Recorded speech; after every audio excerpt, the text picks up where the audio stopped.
First contact and initial assault. Admiral Elena Chen stood at the bridge of the EFS's Intrepid, watching the mysterious ships materialize from hyperspace.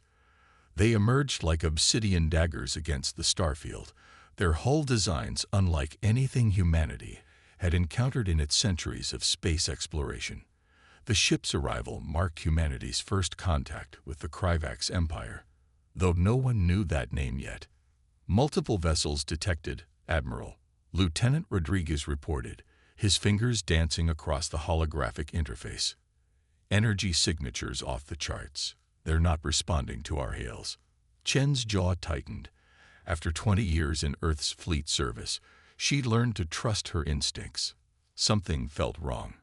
The unknown vessels had appeared just beyond Mars' orbit, bypassing all of Earth's early warning systems.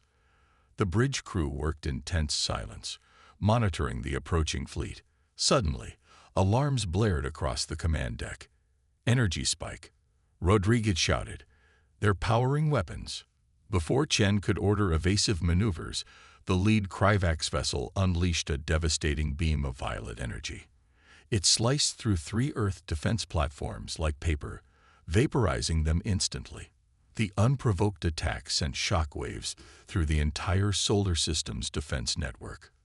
"All ships, battle stations," Chen commanded, her voice steady despite the chaos. "This is not a drill. I repeat, this is not a drill. Earth Fleet Command, we are under attack by unknown hostile forces." The next hours became a desperate struggle for survival. The Krivax ships possessed technology far beyond Earth's current capabilities. Their weapons could penetrate standard shields with ease, and their armor seemed nearly impervious to conventional weapons. But humanity had one advantage.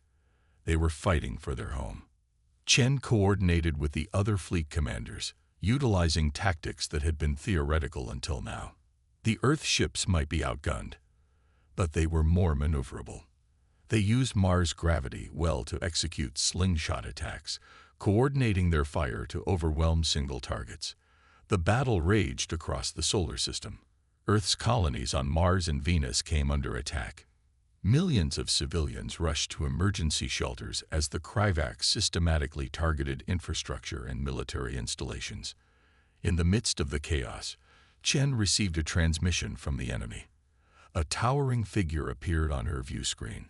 Humanoid, but definitely alien, with gray-scaled skin and pupilless amber eyes. The being spoke in perfect English, its voice carrying notes of both amusement and contempt. "I am High Commander Vexthor of the Krivax Empire. Your species has been judged and found wanting. Surrender now, and we will allow some of you to survive as servants. Resist, and we will reduce your worlds to ash." Chen's response was immediate. "This is Admiral Elena Chen of the Earth Fleet Service. We do not surrender to bullies, no matter how advanced their toys are. If you want Earth, you'll have to fight for every inch of it." The transmission cut off, and the battle intensified. The Krivax brought in reinforcements, but Earth's defenders had bought precious time. Emergency protocols were activated planet-wide. Humanity began to mobilize for what would become the greatest fight for survival in its history. The price of defiance. The aftermath of first contact left Earth's outer defenses in ruins, but humanity had always excelled at adapting and innovating under pressure. In underground facilities across the globe, scientists and engineers worked frantically to analyze data from the initial battle. Dr. Sarah Wong, head of Earth's Advanced Weapons Division, discovered something crucial in the sensor readings. The Krivax shields operate on a quantum frequency we've never seen before, she explained to the Emergency War Council. But they have a pattern, a vulnerability we can exploit. The council chamber, carved deep beneath the Rocky Mountains, hummed with activity as military leaders and civilian authorities coordinated Earth's response. Admiral Chen, now promoted to fleet commander, studied the holographic battle projections. "Their next attack will be stronger," she warned. "But now we know what we're dealing with. Humanity has faced extinction-level threats before: ice ages, plagues, environmental disasters. We survived because we adapt. We innovate. We refuse to go quietly. The next 3 months saw the greatest technological leap in human history. Factories worldwide were converted to produce new weapons and defensive systems. Dr. Wang's team developed quantum-phase torpedoes designed to bypass CRYVAC shields. Civilian eye networks were repurposed to coordinate fleet movements with unprecedented precision. The CRYVACs returned with an armada twice the size of their first assault force. High Commander Vexthor expected to find a weakened enemy, ripe for conquest. Instead, his ships faced a transformed opponent. Earth's ships now moved in perfect synchronization, their formations shifting like schools of fish. When the CRYVACs fired their energy weapons, the human vessels seemed to anticipate the attacks, moving just enough to let the beams pass harmlessly by. Impossible, Vexthor hissed as another of his cruisers erupted in flames. These primitives were barely space-capable 3 months ago. How are they doing this? The battle raged for days. Earth's forces took heavy losses, but they made the CRYVACs pay for every advance. The alien empire had conquered dozens of species, but none had offered such fierce resistance. In orbit around Jupiter, Admiral Chen executed a desperate gambit. She led a task force of fast attack vessels directly at the CRYVAC's flagship, weaving through enemy fire. The aliens' superior technology meant nothing if they couldn't hit their targets. "Remember your training," Chen told her pilots. "They're stronger, but we're smarter, more creative, more determined. Show them why humanity has survived everything the universe has thrown at us." The quantum torpedoes struck true, overwhelming the flagship's shields. As Vexthor's vessel exploded, the CRYVAC's fleet fell into disarray. But victory came at a terrible cost. Earth's colonies lay in ruins, millions were dead or displaced, and the war was far from over. The CRYVACs would return, but humanity would be ready. They had learned, adapted, and grown stronger. The price of defiance was high, but the cost of surrender was unthinkable. Operation Thunderstrike. The discovery changed everything. Deep in the radiation-scorched ruins of Mars' colony, researchers found intact components of a crashed CRYVAC fighter. The alien technology revealed a critical weakness. Their neural interfaces couldn't process multiple simultaneous threats above a certain threshold. Admiral Chen and Dr. Wang developed Operation Thunderstrike. The plan was audacious. Use Earth's entire drone fleet to overwhelm CRYVAC's neural networks. Each drone would be equipped with quantum signal generators, broadcasting false targeting data.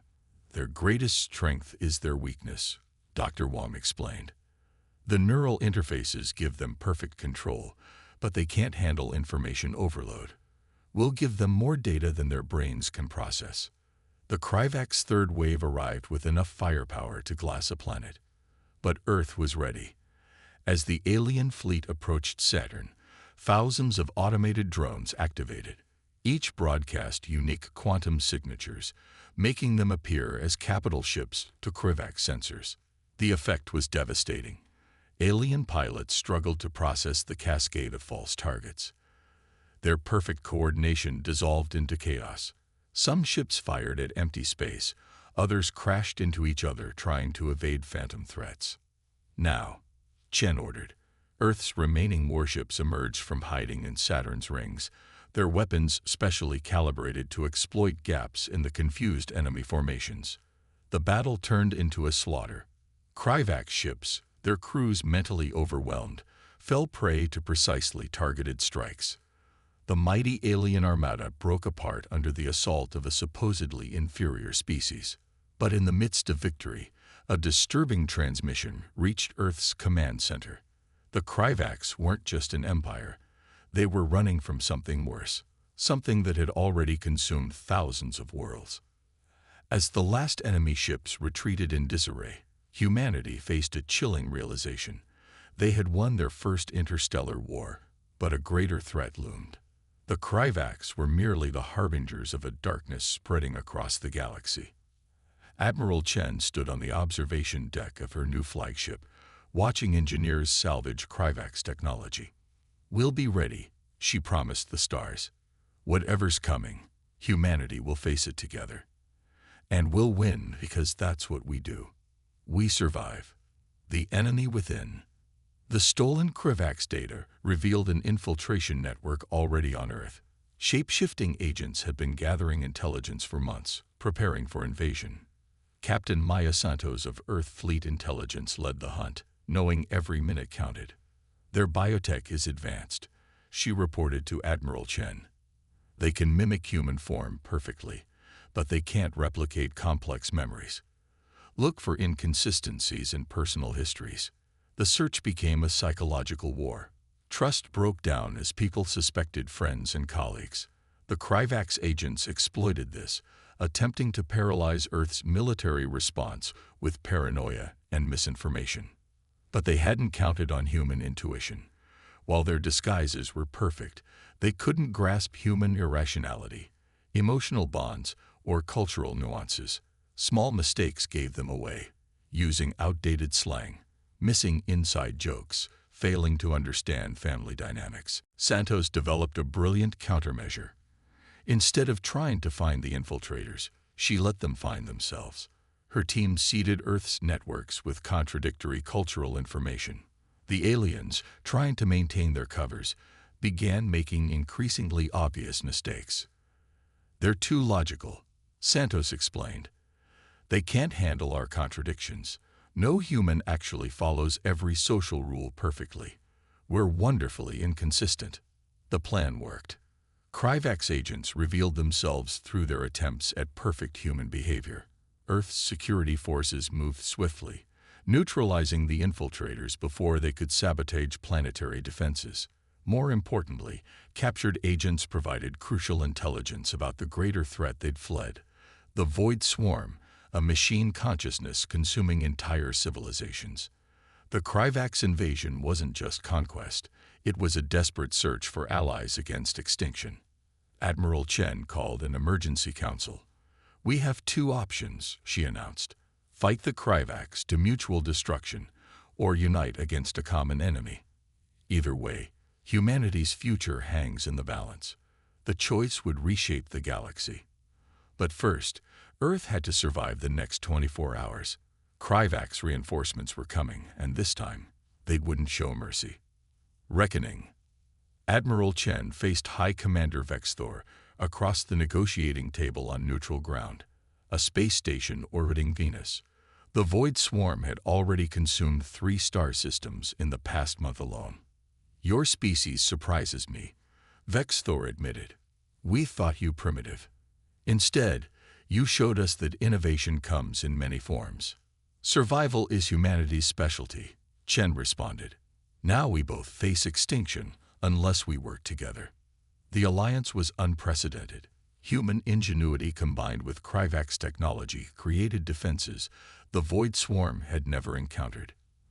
Dr. Wang's quantum theories merged with alien engineering, producing weapons that could disrupt the machine consciousness.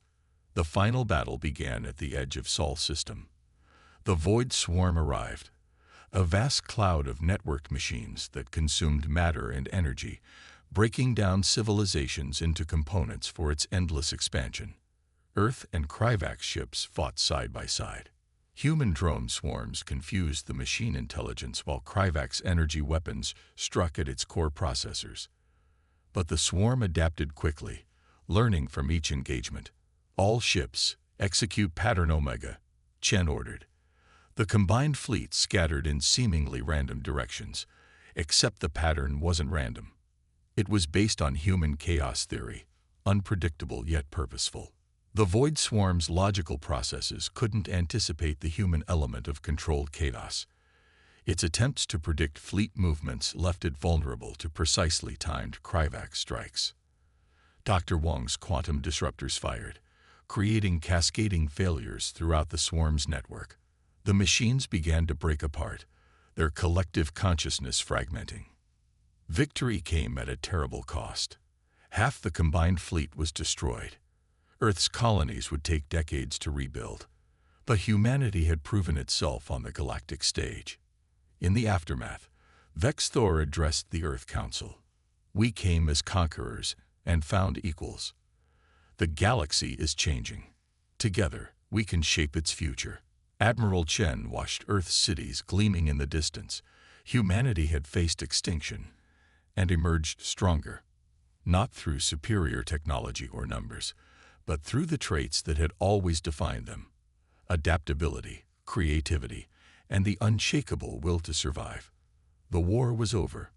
The real challenge, building a lasting peace between former enemies, was just beginning. But if humanity could overcome the Void Swarm, they could overcome anything. The end.